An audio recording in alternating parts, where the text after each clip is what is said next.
You're listening to Mid Morning in the Cities on Rewind 93.9 WYEC. Rewind 93.9 WYEC, Mid Morning in the Cities. I'm Sean Patrick, and I'm very excited to be joined by Freddie Highmore from the TV show Bates Motel. No, sorry, Freddie, I'm a little out of breath here. First of all, good morning, and thank you. Let's talk about the show. The season finale is tonight. This season has been incredible, and your character arc has been something to watch from the beginning of the series to tonight, which is such a big episode. Yes, it's been a pretty fantastic season. As you say, the sort of cliffhanger that we've left at the end of 9, that huge event, is going to be, of course, further discussed and pushed forward tonight. But in terms of Norman's entire journey, it's really been maintaining that balance this year of having him likable and having him retain the audience's sympathy, whilst at the same time becoming a bit more psycho, really. Becoming more manipulative, more Machiavellian, and until the point where we're really pushing our luck as to whether we can support him any longer.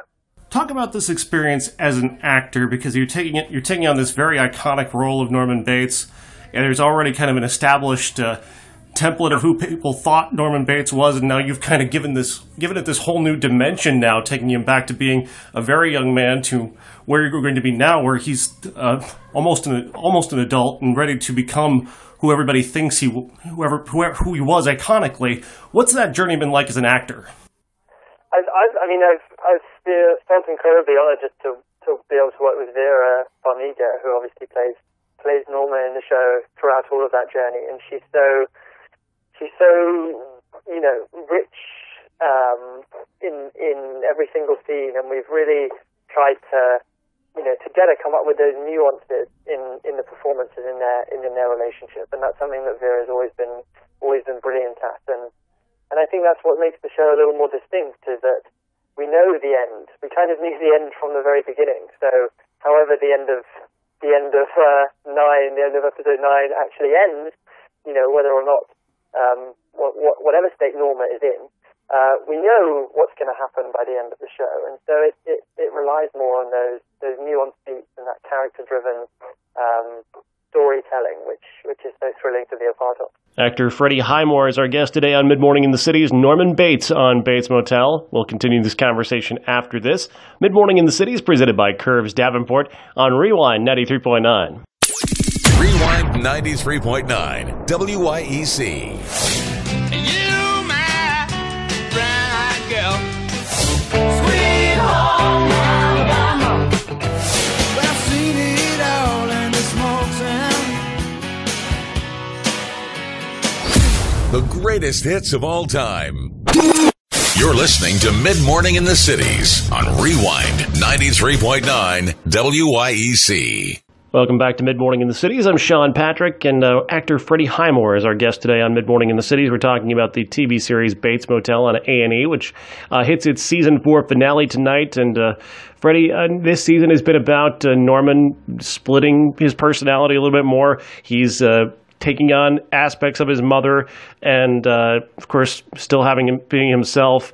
When it comes to you and Vera Farmiga, you mentioned her before, are you watching her a little bit more closely now as an actor and kind of trying to take on some of those Norma mannerisms or the way she portrays the character and kind of incorporate that in the way you're playing Norman's split personality? What portions of what your character is doing? Yes, certainly there's been more of Norman becoming his mother this season, and a lot of that comes from, I guess, knowing Vera and studying the way that she, things that she's imbued Norma with. And at the same time, it's marrying that sense of trying to mimic her with filtering it through how Norman actually perceives her and Norman's version of her, so that he becomes someone who's entirely different, really. It's the Norma that he sees, the Norma that he wants to believe in and love and be with forever. It's that version of her, as opposed to necessarily just mimicking what Vera has done so successfully. Have you known from the beginning of the season what's going to take place tonight? Yes, I have. I was lucky this year. Karen Carlton, the writers, executive producers of the show, let me be involved in the writing this year. So I wrote episode 8, and I'm going to write on the show next season too. And so I've known what's happening tonight for a while, but it doesn't make the shock any less hard hitting. Talk about that process. That's an interesting. It's interesting that you're transitioning now, because this character has so much become yours now. I mean, as much as people remember Anthony Perkins and will always remember Psycho, this character now belongs to you, and you're kind of the steward of this character now. Well, thank you. I mean, to be compared with him in any sense is obviously an honor, because his version of Norman Bates will always be so iconic and revered. But I guess the writing was born out of this desire simply to be a part of that, as you say, that sort of wider sense of storytelling. And as opposed to just going in and playing Norman for 4 or 5 months, I wanted to be able to contribute in between seasons and be involved full time. The star of Bates Motel on A&E, Freddie Highmore, is our guest today on Mid-Morning in the Cities. Bates Motel hits its season 4 finale tonight. We'll continue this conversation and wrap things up next. Mid-Morning in the Cities, presented by Curves Davenport on Rewind 93.9. Rewind 93.9 WYEC. You, my brown-eyed girl, sweet home Alabama.